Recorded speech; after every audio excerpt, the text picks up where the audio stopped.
certain excesses, the idea of the emphasis on the bottom line, commerciality, the impersonalization of the relationship between the lawyer and the client, the perpetuation of mumbo-jumbo and psychobabble so that clients are helpless pawns in the hands of sometimes unscrupulous lawyers, to give the public a stake in knowing what they've got to do to improve the administration of justice and more intelligently shop for whatever they need by way of legal service.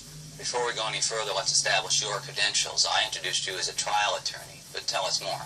Well, I am a trial lawyer. I'm a graduate of Yale and the Columbia Law School, but I have specialized in my entire life primarily as a civil trial lawyer, which is to say I'm a litigator. I don't just push papers. I try cases, I examine witnesses, I argue appeals. There aren't too many of us. It's a special skill, and it's one that I earned my spurs in by experience, as any real trial lawyer does. You work alone? No, I have a firm, Rudman, Green, and Humphrey, offices in New York, but we try cases all over the country, and I've tried cases in 45 states. How many attorneys in the firm? 9. You've also practiced before the Supreme Court? Yes, I have.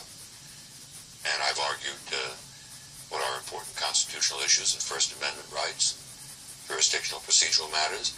I've argued 2 cases before the court, but I've had many in which the issues we thought were so important, certiorari, was sought. But as perhaps the listeners know, of the 100 cases heard, 5,000 are the pool from which those are selected. To give people an idea of the style of this book, as you said earlier before the interview, it's not a dry tract. But the first line might characterize the rest of the book. It starts out, "My mother has sued everyone in our family but me." First of all, is that true? Yeah. And what's your point? That explains how I come to litigation. It comes also to the fact that people who are involved in lawsuits are usually not strangers to each other. There's been a great deal of intrafamilial litigation in my family, and I suppose it demonstrates the bloodline by which I become naturally something that belongs in the world of disputes. But the next line after that was something to the effect, Perhaps she's building a case. Right. Right. Litigation has become so commonplace that I can't say that I'd be exempt from perhaps my mother's ire, but it's another way of saying the solution to problems, whether they're family or otherwise, is not always to be found in a courtroom. Do you like lawyers? I do. I like lawyers. I like fighting with lawyers. I like carousing or enjoying their company. May I say, without seeming condescending, some of my best friends are lawyers, and some of them were my adversaries. How would a person properly choose a good lawyer? There's got to be a chemistry between the client and the lawyer. Who might make a good wife or a good husband for any one person might be a very unsuitable choice for another person. And I think that you should go about it using recommendations from people that you know and applying the same common sense judgments that you make in sizing people up, asking questions. Many people are afraid to ask lawyers the kinds of questions you've asked me, such as, where'd you get your background? How much experience have you had? Why do you charge whatever you charge? What are the reasons for that? Who will be serving me? Will it be just you? Or how many little flunkies and toadies and substitutes and replacements will there be? Know what you're getting. But in your book you talk about some rather strong techniques, such as never choosing a lawyer that you like personally or get along with, or a nice person. A lawyer's not your friend. You're not choosing a lawyer to play golf with him or to have dinner or to take a trip together. You're choosing a lawyer because he serves a particular function, which is to say that don't look for a co-religionist or somebody who's necessarily going to be in agreement with you. Look for somebody who can get the job done, doing it reasonably, economically, and doing it properly and effectively. Well, correct me if I misrepresent this, but you in your book talked about how sometimes you abuse some of your potential clients and those that remain in the room you take on. No, what I do is subject people to what I might, for better definition, call a stress interview, because one of the things I, as a lawyer, want to find out when someone is contemplating a litigation, which is a war, do they have the toughness, do they have the resilience, do they have the capacity to withstand what I know the other side will do to them? I make a judgment and decide how thick the coating has to be to protect them against slings and arrows. Well, give us an idea. Suppose I'm a potential client and I've got a $500,000 contract dispute and I want you to be my lawyer. Right. What are you going to ask? I'm going to find out, are you at war with your wife? Are your children upset with you? Do you have a driving while intoxicated litigation pending against you? Are you seeing a psychiatrist? Are you suffering from some particular medical problem? Are there any other stresses that are going to interfere with your being able to be a client?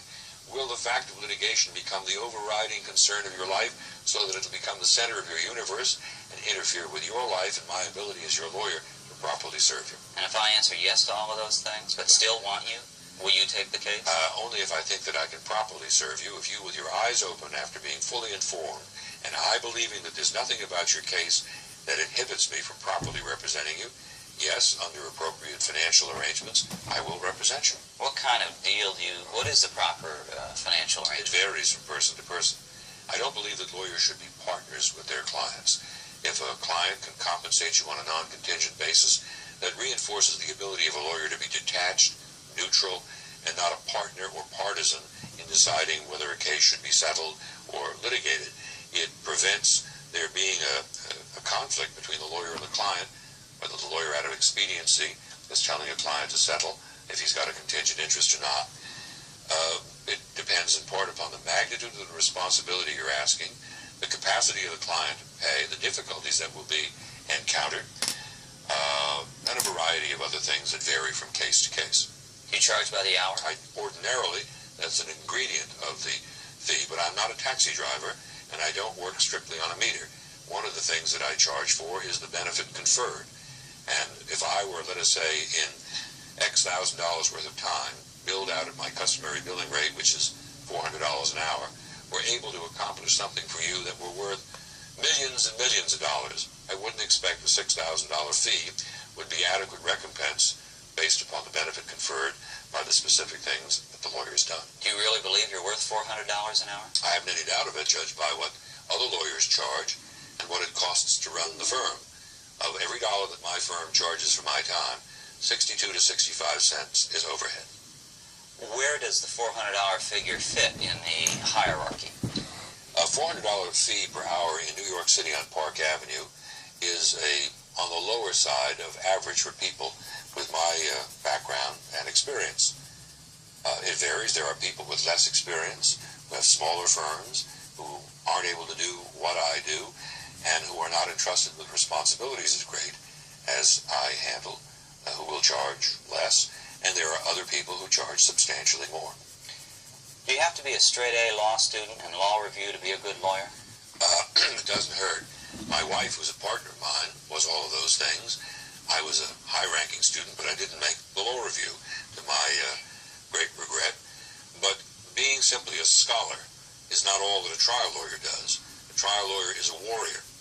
And while you may be good in the library, that may leave something to be desired on the battlefield. So it's a combination of a lot of things in which scholarship surely doesn't hurt, but it's not the be-all and end-all of success in a courtroom. I've heard it said, some lawyers have claimed that they don't need to know the law. They need to know the judge. Correct. That was Boss Tweed who said that. That's one of the things that Lawyers and Thieves is directed against.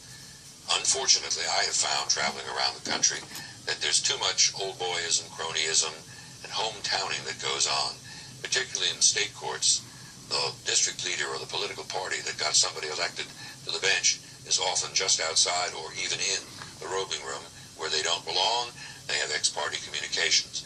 I think that's terribly wrong. It's almost never found in the federal judiciary where the judges are there for life. Have you ever had to hire a lawyer to represent you? Oh, yes. As a matter of fact, I have a case presently pending in which I'm suing Jim and Tammy Baker, and I started with Melvin Belli, and now the lawyers associated with him, for bringing a preposterous case against me in which they claimed that I was negligent when I was the general counsel for the PTL in allowing Jim Baker to resign. Now, obviously, how could a lawyer be negligent in allowing a self-confessed rapist or adulterer, tax fraud, and criminal to resign from a Christian pulpit? A, I didn't tell him to do it, and B, if I had, it wouldn't be negligent. They brought that case against me strictly for publicity and as a fundraising device for Jim Baker. I warned them that if the case were dismissed or lost, I'd seek Rule 11 sanctions. I don't mind saying... Rule 11 meaning? That's the rule under the federal courts which empowers judges where they think that the case was frivolous and without merit to impose sanctions, including lawyers' fees, against the losing side, which is a rare thing in the American law. I don't mind saying that the judge down there who denied us Rule 11 sanctions initially was perhaps influenced by the local coloration of his confrere. Those lawyers were known to him, he to them, and he denied it. We're taking that to the Fourth Circuit, not just to